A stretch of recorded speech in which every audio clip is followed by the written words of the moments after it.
Wardatina Mawa akhirnya membeberkan isi rekaman CCTV yang ia sebut sebagai bukti dugaan perselingkuhan dan perzinahan antara suaminya, Insanul Fahmi, dan Inara Rusli. Dalam podcast bersama Denny Sumargo, Wardatina memutar sebagian kecil rekaman tersebut.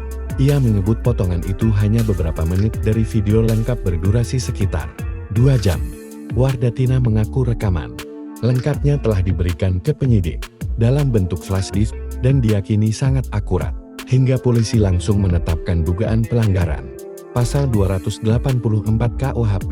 Meski wajah Inara tidak terlihat jelas di potongan video yang diperlihatkan, Wardatina memastikan versi lengkapnya menunjukkan keduanya melakukan tindakan yang ia sebut sebagai zina besar, layaknya hubungan suami istri, lengkap dengan suara dan tindakan yang terdengar jelas menikmati momen tersebut. Wardatina mengaku tidak menyangka suaminya mengkhianatinya dan merasa rekaman itu sangat memalukan.